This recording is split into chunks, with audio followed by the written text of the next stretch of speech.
Welcome to our third session in our series looking at Islamic business laws and contractual laws and their regulations in Islam. In our first session, we mentioned the following important points. Number one, that depending on whose taqleed you do, mine and your businesses, whatever business we are in, it may be that learning its laws that are pertinent to us are either wajib or mustahab. His Eminence Ayatollah Sayyid Ali Hussein As-Sistani, may Allah preserve him, states that it is mustahab to learn the laws of your livelihood. If, however, you fear falling into ignorance which would cause you a sin in any of your work contracts, in any of your personal contracts, then it becomes wajib for you to be able to learn those contracts. We mentioned that there are three types of laws within Islamic economic laws, within Islamic business laws. Who can tell me what those three sets of laws were? Who can remember? One type of law will be where you are free to be able to make the contracts that you please. And that is based upon this ayah that we use as the centrality of our series. In Surah Al-Baqarah, Allah subhanahu wa ta'ala says that as long as you have taradi, consent and satisfaction between yourselves, the shara', the divine legislator, Allah, the Prophet, the Imam, does not intervene in the contracts that you want to make. This was the first type. What was the second type? Guidance meaning? This is the recommendations sort of thing, and it's up to you. Brilliant. There's a word that we want to use. Can you remember the word? Gharar is a type of the word that we're looking for. Sometimes the marja will provide you with a principle, one of which is gharar. He will provide you with a principle and tell you these are the parameters that you have to work within. And so as long as you work within those parameters, you are free to be able to transact as you please. What's the third type? The third type of ruling is where the marja will provide you with an actual law and say this is the specifics of what you have to follow. And that will be because there is a dalil, there is an evidence from the Quran or from the hadith or from aqal, from intellect or from the practices that we normally do that will tell us this is the law that we have to be able to follow specifically. So our first discussion revolved around this. Our discussion 2 weeks ago was for us to be able to introduce 5 principles that we can utilize for us to be able to go back to. So as we said that there were 3 types of laws. One where you're free to transact, one where there are principles, and one where the marja will tell you this is the law. So we mentioned 5 major principles of which you can utilize to go back to when we are in doubt about whether we are doing a correct contract or not, either as an employee or as an employer. Who can remember some of those 5 principles that we mentioned? Everything's halal until proven haram. Wonderful. Number 1, كل شيء حلال حتى تعرف أنه حرام. Everything is halal until you know with evidence it is haram. One principle. You have a right over your wealth. Wonderful. الناس يسلطون على أموالهم. People have a right, they are in authority over their own wealth to be able to utilize the wealth as they please. Well done, excellent. Principle number 2. Third principle? Islam is a lot of logical risks. Brilliant. What was the word that we used for illogical risk? Gharar. Excellent, well done. So, no undue risk, which is something we're going to specify this evening. We're going to go into the issue of risk, inshallah, as an example. Brilliant. That was a third one. Fourth one. It rhymes with gharar.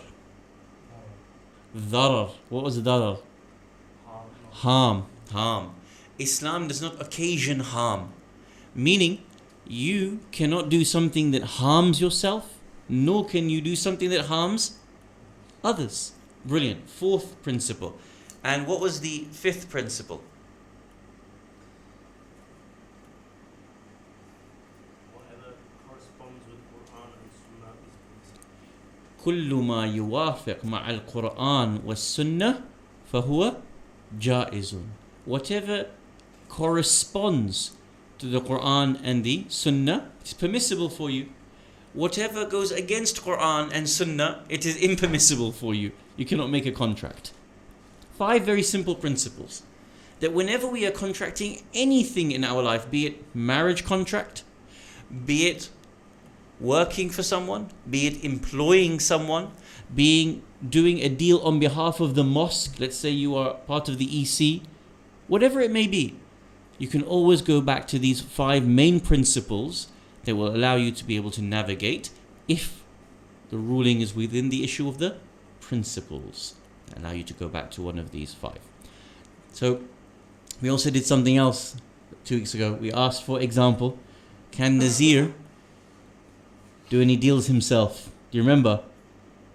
Can Nazir give charity, sadaqah, for example? Can Nazir make his own contracts? Can Nazir, for example, make a will for himself? May Allah grant him a long, long life. But can he do these things in Islam? Nazir, what was the answer? Yeah? So, many of our scholars said yes, so long as dad is present or allows it to occur. And some other scholars said that whatever is minor transactions is permissible for him. And other scholars said whatever he is proven capable of doing, he is permitted to be able to do. So for example, in the first, if Nazir wants to make a transaction, as long as dad is happy with it, signs it off, is present, gives his okay, he can go and make those transactions.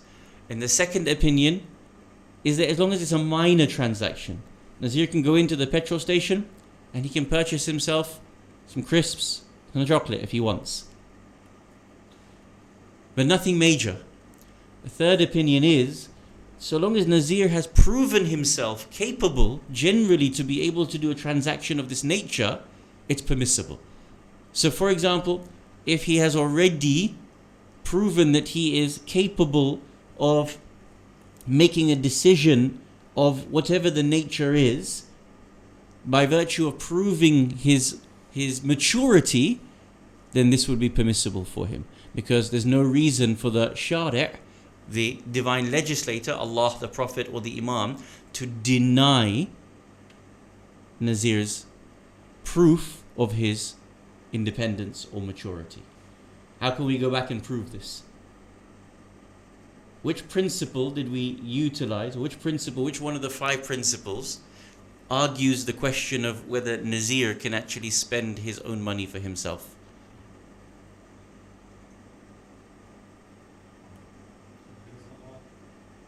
Everything is halal until proven otherwise. What else? He has a right over his own wealth.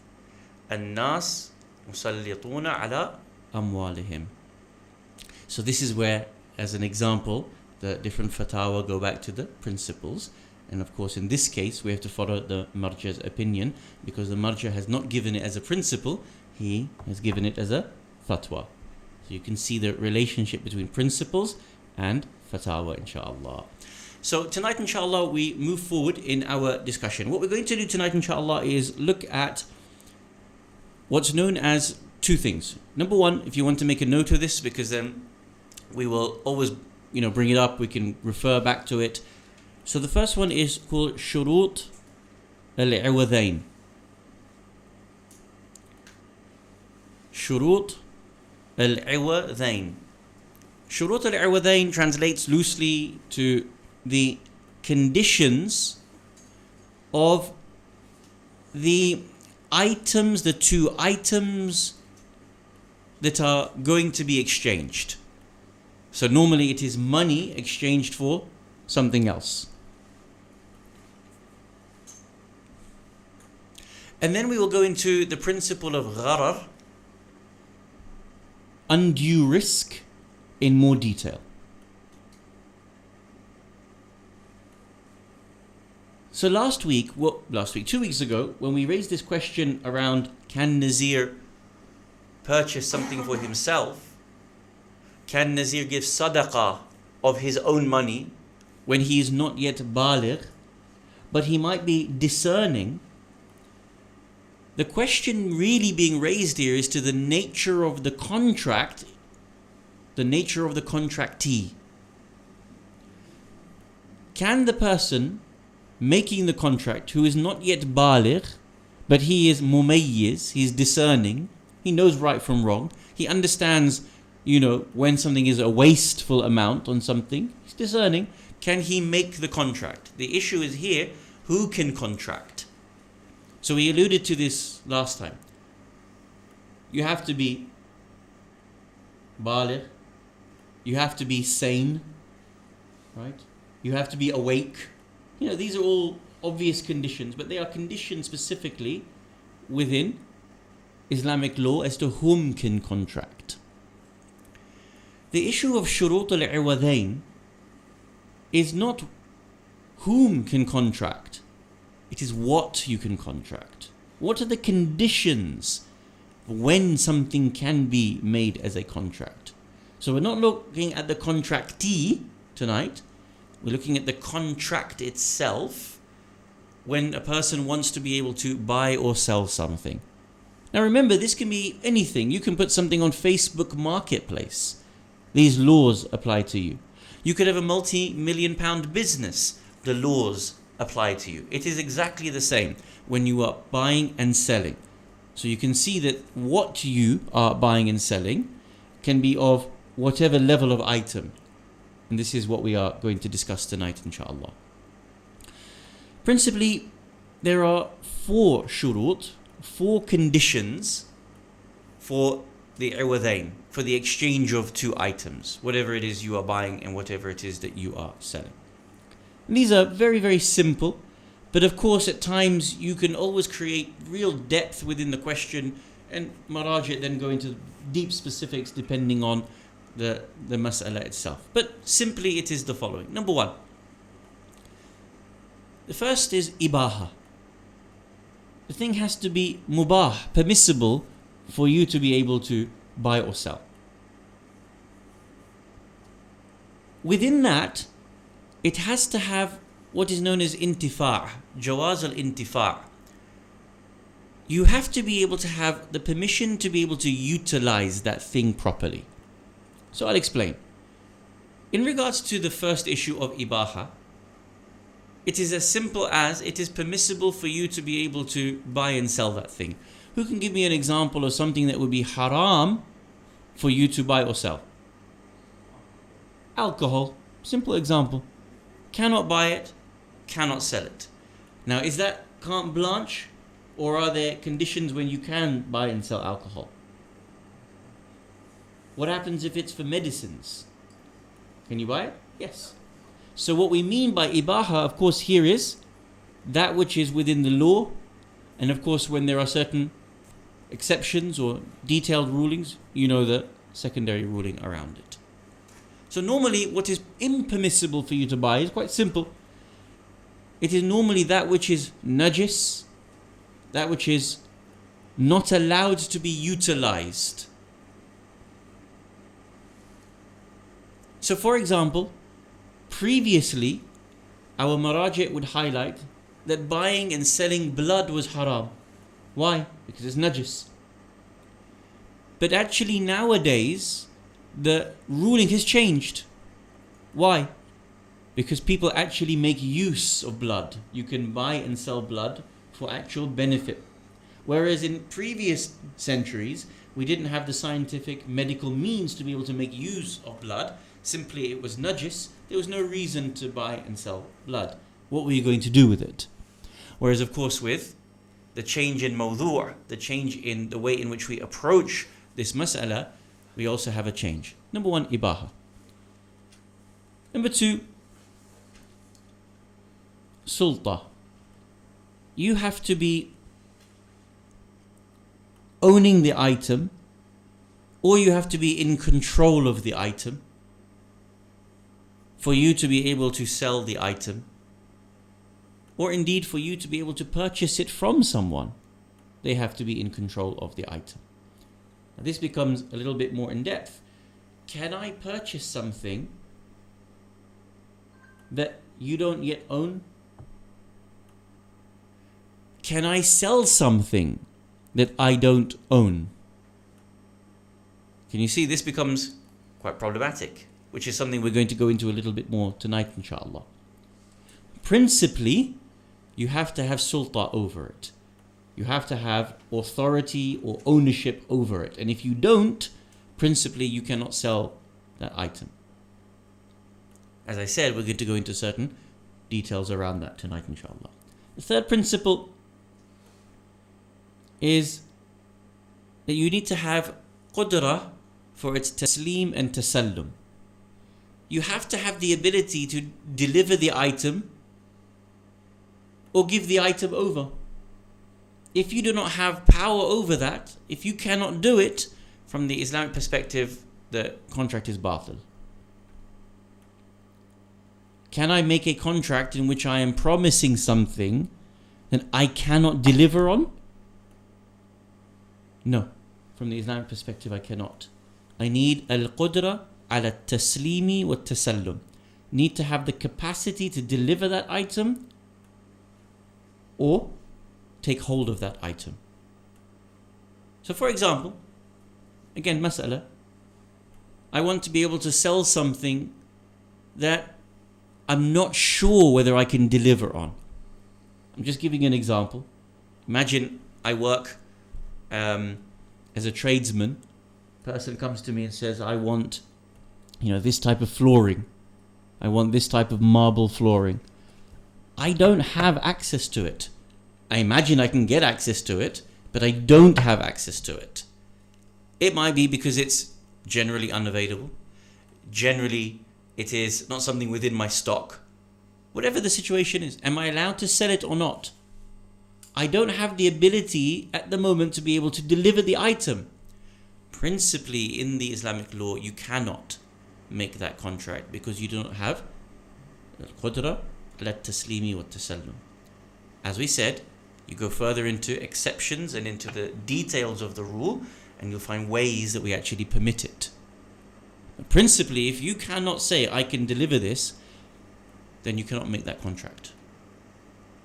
We'll talk about why in a minute. And then number 4, the fourth principle is ilm of the item. You need to know the item that you are either purchasing or selling. It cannot be ambiguous to you to such an extent that you don't have the true identification of that item. Now again, these things seem obvious. Why would you purchase something that you cannot identify? Why would you sell something that you cannot identify? By identify, of course, it particular to the item, the size of it, the weight of it, the width of it, the contents of it. But it might be that a person says, I'm buying a box full of, let's give an example. I'm buying a box full of vegetables and fruits. Let's say you're from the farming industry. There's a large box. Do you always open the entire box when you are buying something wholesale? Always? No, you don't. Why don't you? You have trust.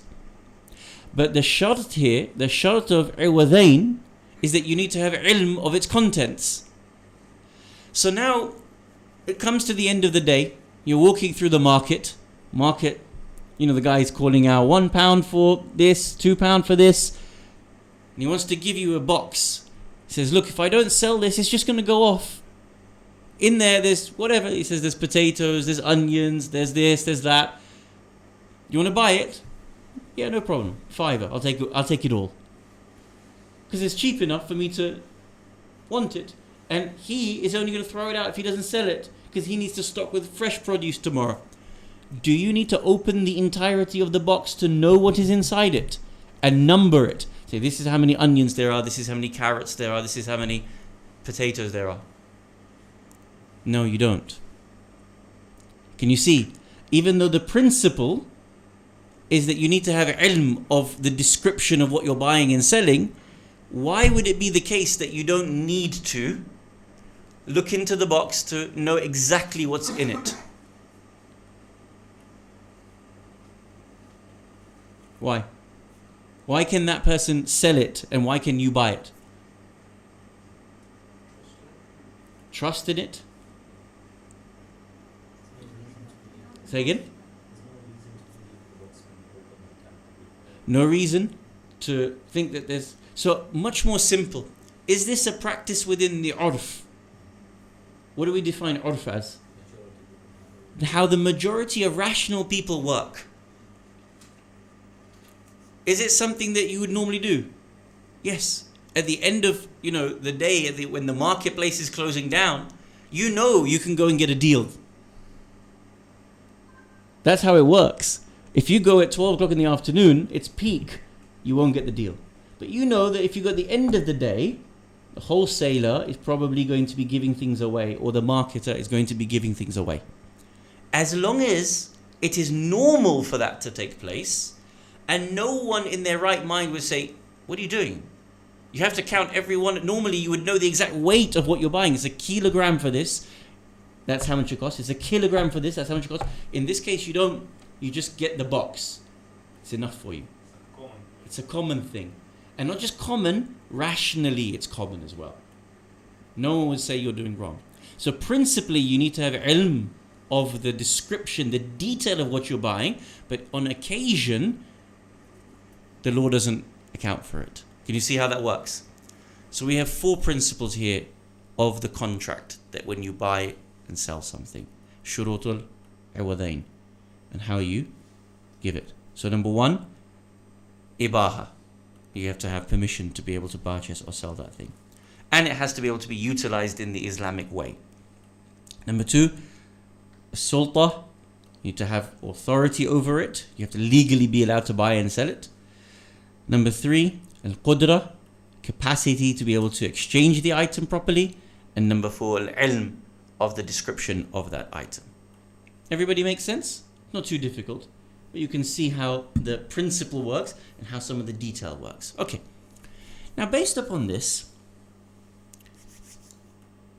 across all of the 4 conditions, there is a principle that underwrites all of these 4 conditions. Which one of the 5 principles that we spoke about underwrites these 4 conditions of the contract?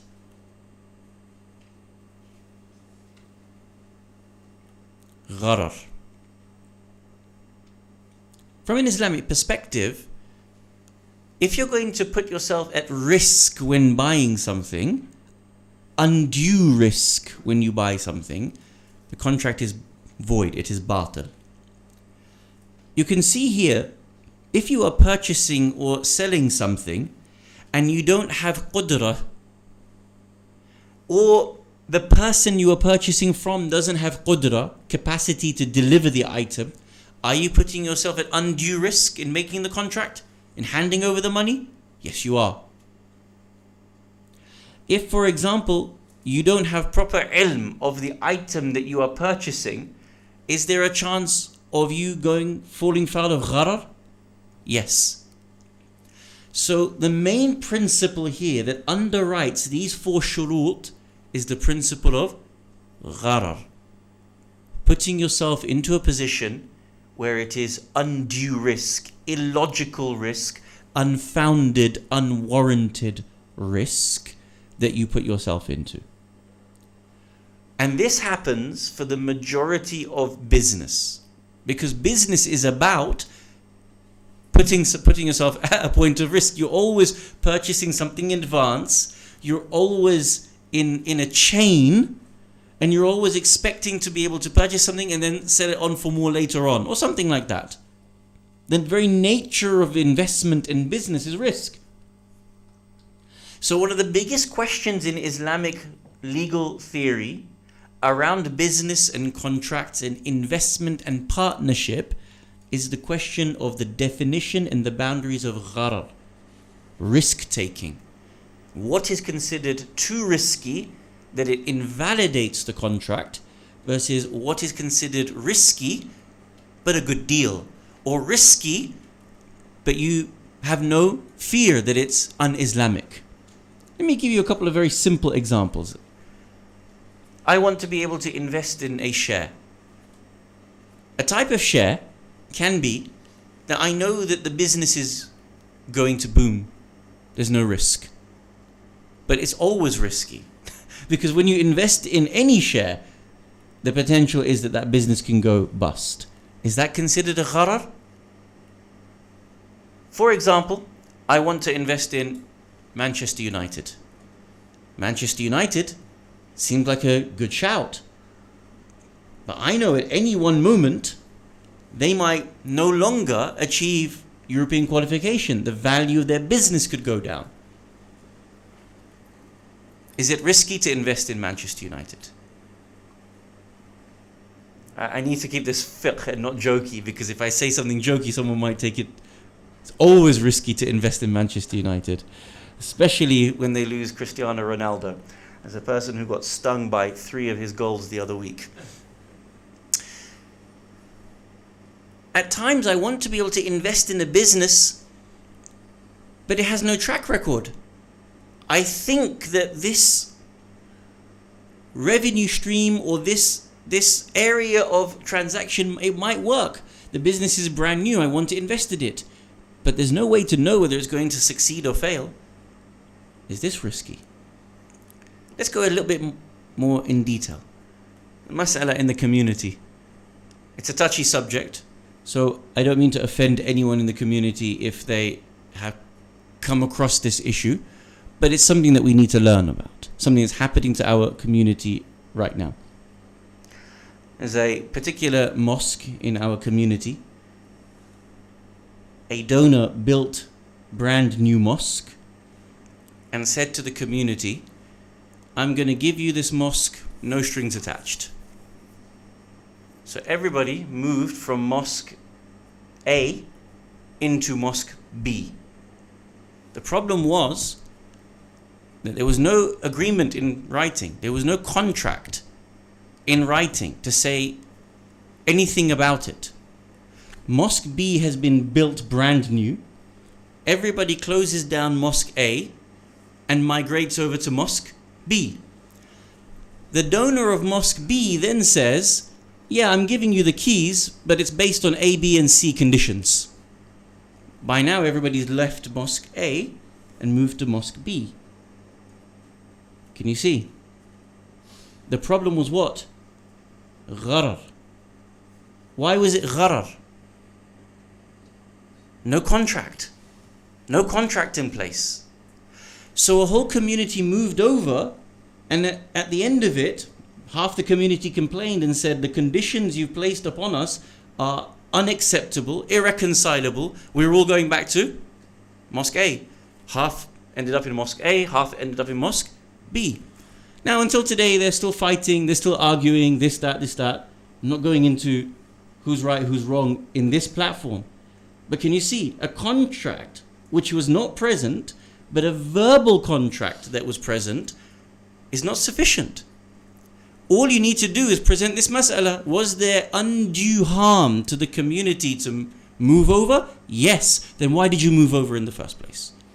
Can you see? In any other transaction, if any other businessman had made that, in any other issue, whether you're investing in stocks and shares, you're starting a business, would you have ever moved over without a contract? Without seeing the contract in signing in advance? Would you? No. But of course, community, may Allah bless them, did. And now half the community is here, half the community is there. From the Islamic perspective, this was undue risk. You put yourself in harm's way which in reality should have immediately voided the issue. If you just had a fiqhi understanding of it, the community could never have done that. Can you see how Quran and Sunnah protects you in our daily life?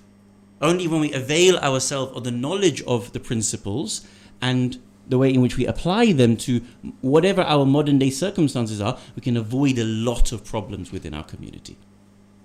So let's have a look in the Quran and Sunnah about this issue of gharar and how we apply it into our actions today. If you open up your Qurans to Surah Al-Baqarah, verse 195.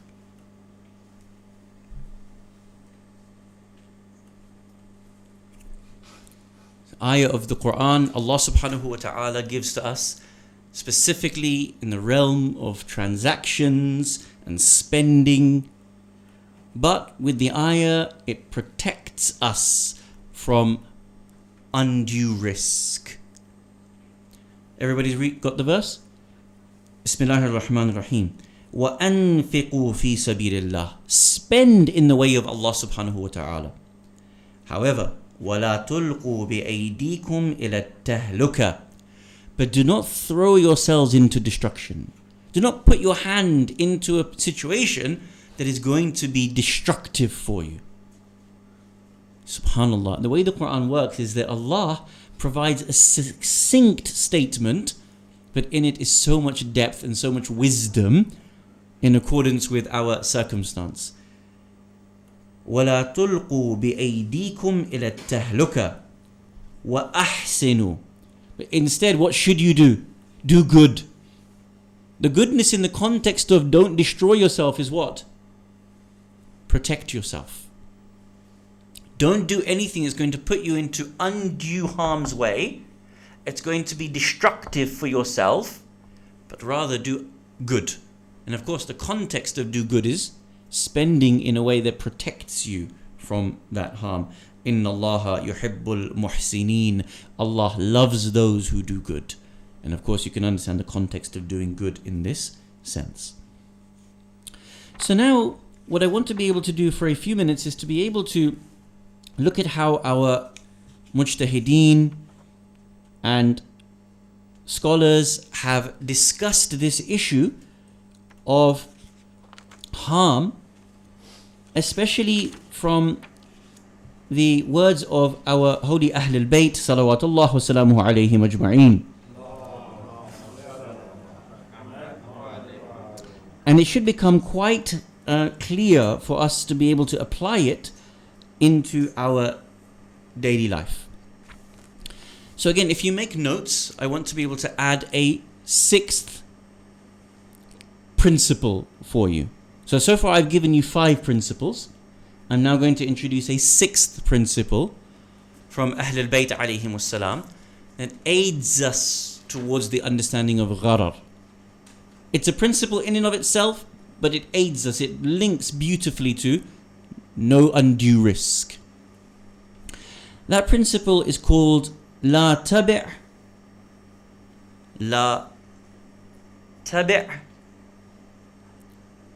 ما ليس عندك. لا تبع ما ليس عندك. This is a hadith of Ahlul Bayt alayhim wassalam. Do not sell that which is not yours, that which is not with you, that which you do not have. So again, I go back to this mas'ala of as-sulta and al-qudra. Do you remember the 2 shurut of iwadain, second and third? You have to have sulta, you have to have authority over what you are selling. It has to be yours. It can't be, maghsoob. It cannot be something that's ghasbi. And you have to have qudra, capacity to deliver it, capacity to pick up the item. Imam alayhi salam says, لا تبع ما ليس عندك. Do not sell what is not with you. Doesn't mean physically. It's what's not yours, what you don't have access to. In another hadith, the Imam says, La bay' illa ma yamlik. There is no bay', no transactions, no buying and selling, illa ma yamlik, except what you own. That puts us in a bind, doesn't it? Because so many times we are selling things that we don't yet have access to, or that we don't own ourselves yet.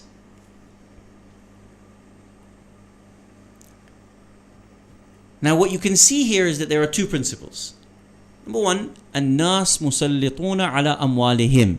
People are authorities over their own wealth. They are not مسلطون على أموال غيرهم. They are not authorities over wealth that does not belong to them. So this is why the Imam said, لا تبع ما ليس عندك. Do not sell what you do not have. Because I can't sell what is yours. It's yours. I cannot sell your car. I cannot sell your stock. So it contravenes this principle. And number two, gharar, undue risk. I cannot sell what is not mine, what I do not have with me. Why? Because it is a risky business.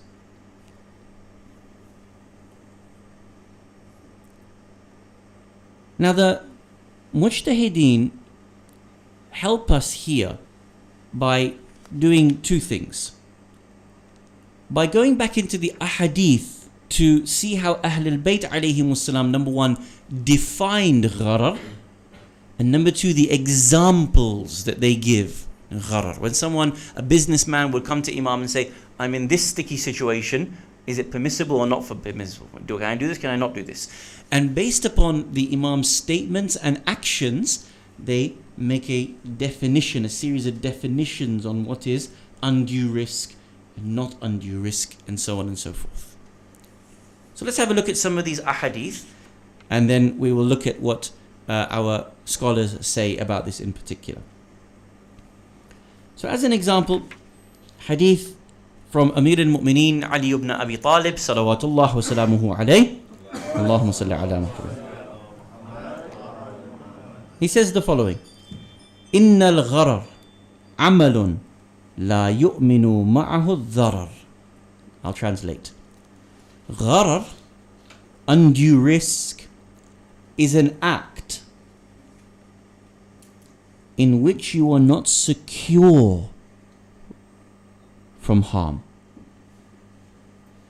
Now here we have a problem because we have to define the word secure. What does it mean that you are secure from harm? And then we have to answer, what is it harm? So the Imam's statement is important, but it still opens up more questions.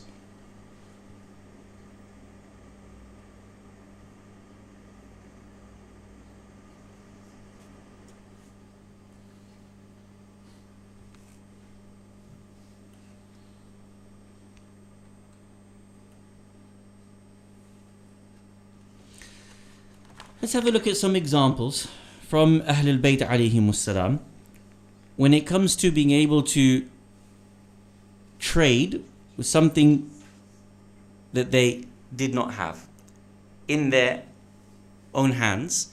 And then with these 2 or 3 ahadith, we look at how the scholars make definitions, and we can see how they begin to help us to define the issue of gharar and the transactions that we use.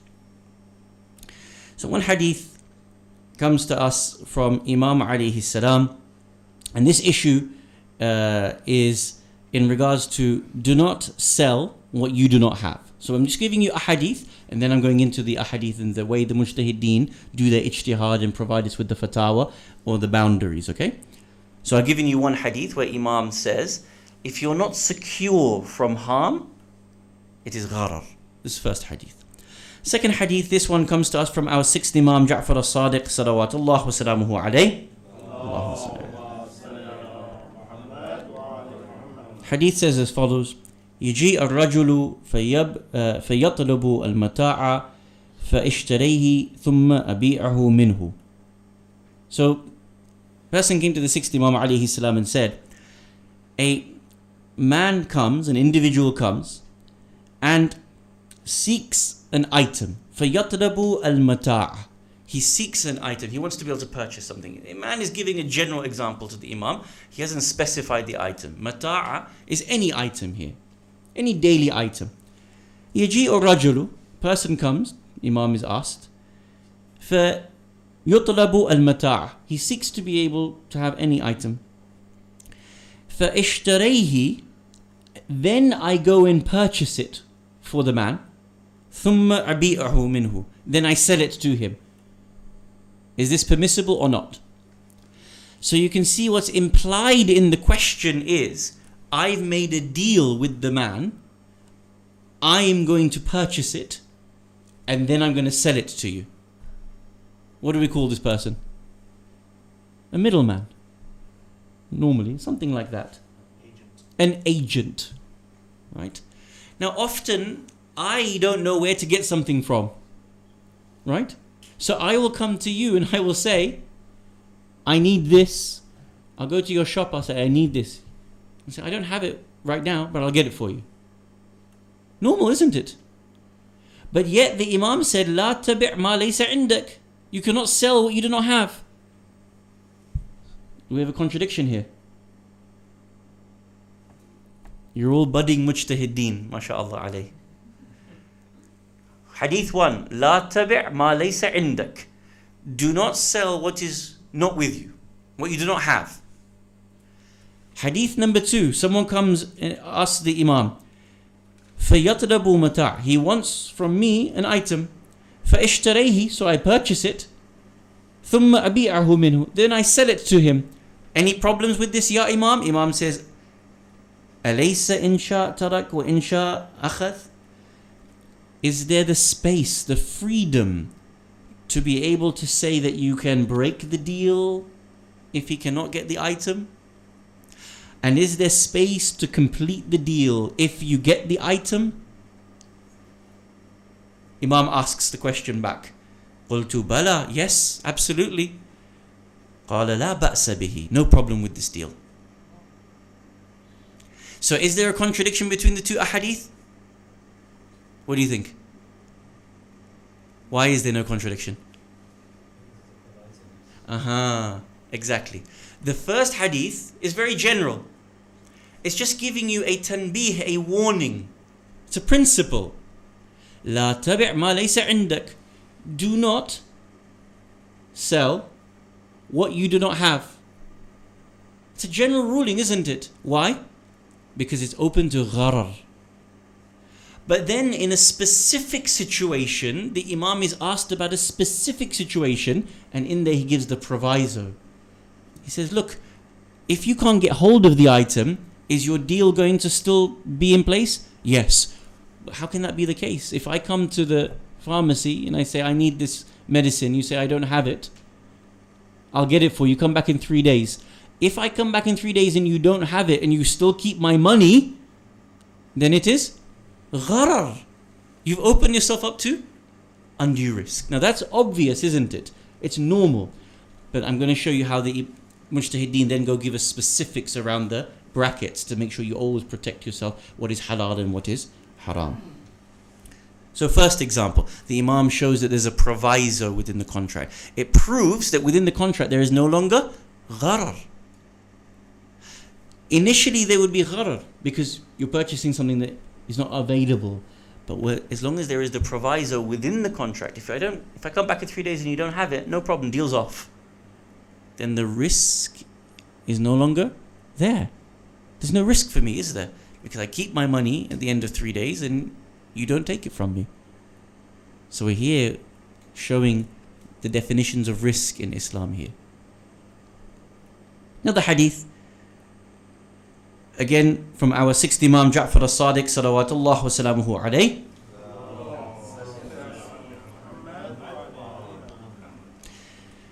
He gives an example.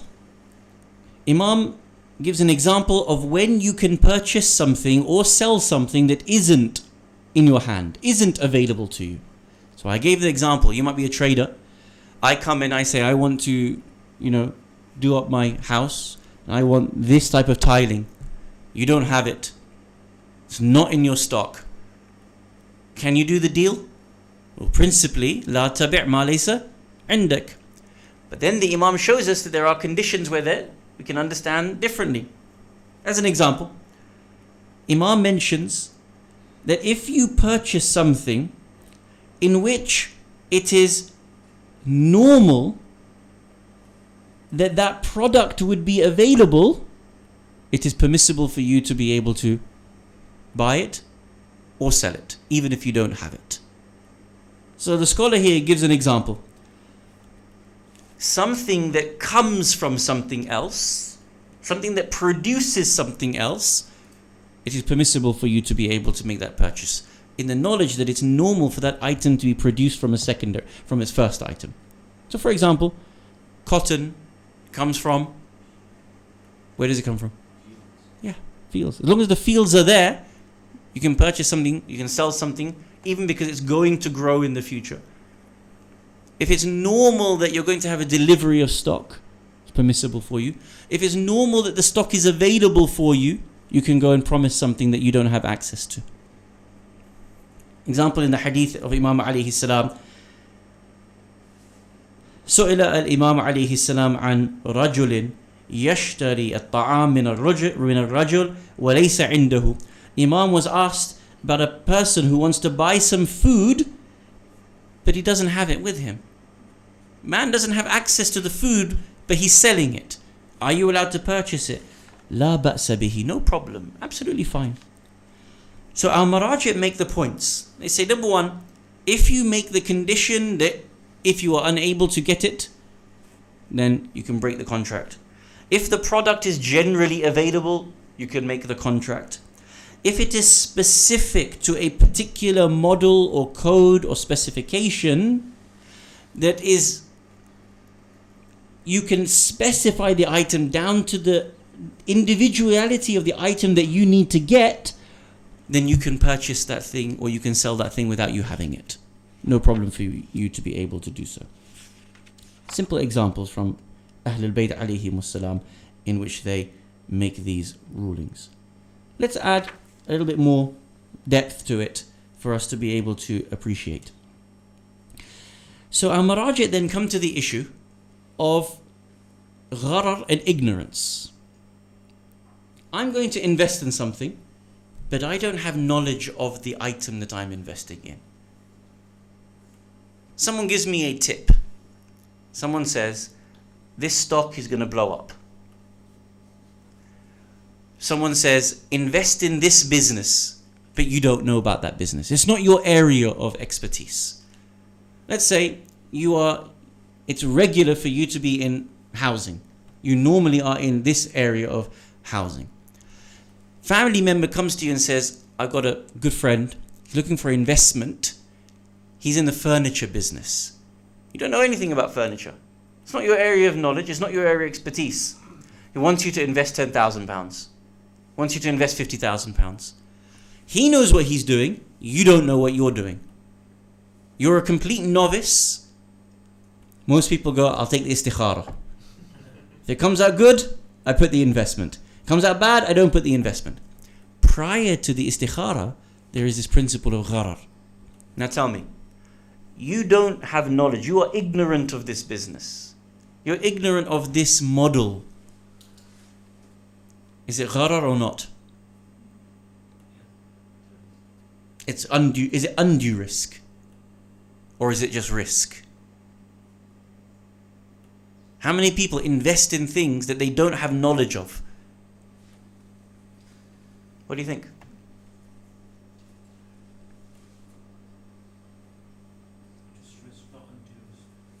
Why do you say it's risk but not undue risk? We have to give some definitions here, some real meat to the bones. Most people don't know everything about business. They take a risk. Yeah? I'm asking you, what do you think? I think, yeah, undue risk is when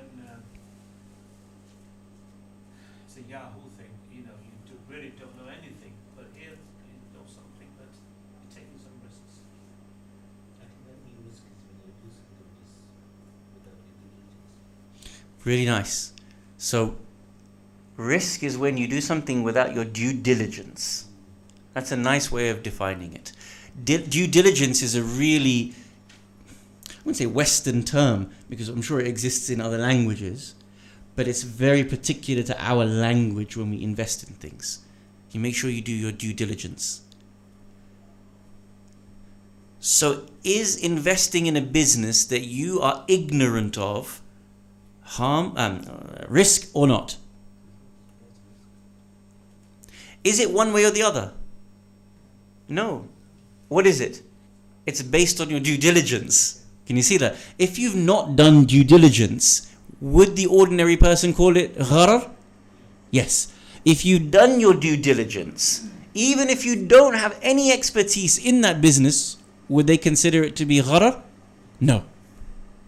Ayatollah Sheikh Jawad Mughniya says the following: Innal uqala, uqala, the plural of aqil, the rational, intelligent person. Innal uqala yuqaddimuna ala al-dharar al-qalil رجاء النفع والنفع الكثير.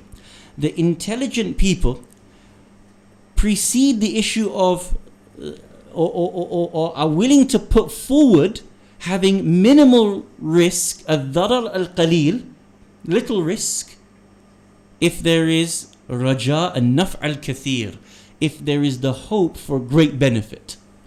A person is willing to be able to invest 10,000 knowing that it might come out with 50,000. So this is normal for business people to be able to do.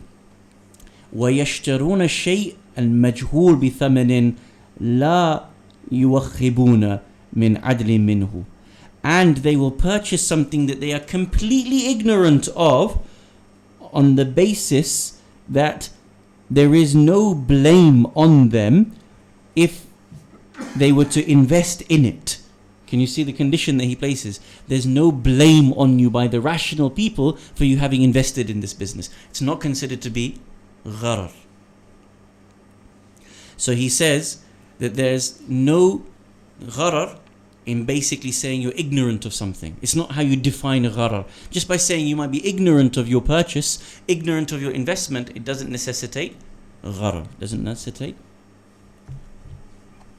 harm, unrisk. Okay, open up your, I sent to you some works by Ayatollah Sayyid Fadil Milani, may Allah preserve him. And we'll quickly just read through what Ayatollah Milani states about risk taking. So here we can see that Ahlul Bayt alayhimus salam have shown us that there is risk in our transactions. And from the Islamic perspective, if you to do something undue risk, it makes it batil. It makes your contract invalid. You cannot perform it. But here we can show that there are so many ways that condition works, practically speaking. Yeah? If you've done your due diligence, if the uqala will say that it would be normal for you to be able to make that risky purchase, that risky investment, if there would be no blame attached to you for you making that risky investment, then it no longer counts as gharar, undue risk. Ahlul Bayt alayhimus salam in their ahadith give us specifics on how to be able to protect yourself. Have a look at what Ayatollah Milani states in his book. A well-known hadith records that the Prophet ﷺ prohibited sales entailing gharar. Another hadith clarifies that this prohibition applies to all transactions. Whatever you are doing in your business, whatever you are doing in any contract, be it for yourself, for your family, for your community, any contract that is including gharar, batil, not permissible for you to be able to do. All Islamic schools of thought accept the authenticity of these ahadith. However, different schools of thought, madhahib, as well as mujtahideen, define gharar slightly differently. This is where it becomes a little bit interesting, and you can apply it for yourself here. The literal meaning of the word gharar is actually fraud. But when we apply it in the context that we are looking at, it means the following: undue risk, uncertainty, proper hazard, and ignorance. This is how our mujtahideen define it. Why? Because the lexicographers those who are the masters of Arabic language, looking at the roots of the word, how it was used at the time of the Quran and Ahlul Bayt alayhimus salam, they have used different ways to slightly define the meaning of it. For example, Al-Fayyumi and others emphasize that gharar is one way, taking risk. But of course, we said we need more than simply understanding taking risk. Jawhari and At-Turayhi, they combine the issue of hazard and deception in the type of risk that is being undertaken. If you go to the next page, the Ja'fari school of thought, which is of course the school of Ahlul Bayt alayhimus salam, our scholars have defined it in the following ways. Shaykh Murtada al-Ansari, rahmatullahi ta'ala alayh, Shaykh al-Ansari is from 150 years ago, considered to be the greatest scholar of, he's called Shaykh al-A'zam, the greatest scholar in Shi'i Islam. Shaykh Murtada al-Ansari defines gharar as the instituting of risk that leads to transactional disputes. If you can say in advance, this deal is going to cause fights and disputation, then it is undue risk. Now that's a good way of defining it. Sometimes family members will go into a deal, business partners will go into a deal, and they know it's going to cause them a lot of angst and fighting in the future. Shaykh al-Ansari says this would be considered gharar, it's batil, you cannot do it. In fact, what he said, قَدْ تَقْتَضِي إِلَى التَّنَازُعِ وَالْمُشَاجِرَةِ, it will boil over into arguments and fights. That's what Shaykh al-Ansari said in his original wording. If you know that's going to be the case, not permissible for you to be able to make that transaction. Shaykh al-Ansari, derived this definition from Imam Ali alayhi salam's statement that we mentioned earlier on, where Imam alayhi salam said that one has to have yu'min, be secure from dharar, from harm occurring. That's how he understood harm. Ayatollah Sayyid Muhsin al-Hakim, rahmatullahi ta'ala alayhi, one of the great maraji of our previous generation, believed that gharar applies neither to risk nor to ignorance. This is what we argued earlier. Ignorance is not party to the issue of gharar. Sayyid Muhsin al-Hakim said, rather, if a deal is misrepresented, if it is misrepresenting the inappropriate to be appropriate, only then is it considered to be gharar. If it is inappropriate for a person to make this deal, then it's considered invalid for you to make that investment, that business deal, that purchase, that sale. What would be considered inappropriate? Too expensive, too cheap. No due diligence. You could be blamed by people of your category that this transaction was wrong. If you have other businessmen and women in your field, other experts in that field, and at the beginning or at the end of the transaction they say this was crazy, what are you doing? It was inappropriate for you to make this deal. It will be considered gharar and it will be considered batil. It is a deceit that automatically entails risk. Ayatollah al-Hakim said. Shaykh Ali al-Gharawi says that he tends to agree that deceit is central to the meaning of gharar. However, the great Allama al-Hilli, rahmatullahi ta'ala alayh, considered that gharar's impact on the validity of contracts relates to the purchaser being ignorant. We disagreed with this opinion. We said Shaykh al-Hilli's opinion here may not be right. It is not about ignorance. A lot of times we purchase things that we are ignorant of, as long as we're not blameworthy of purchasing what we are ignorant of.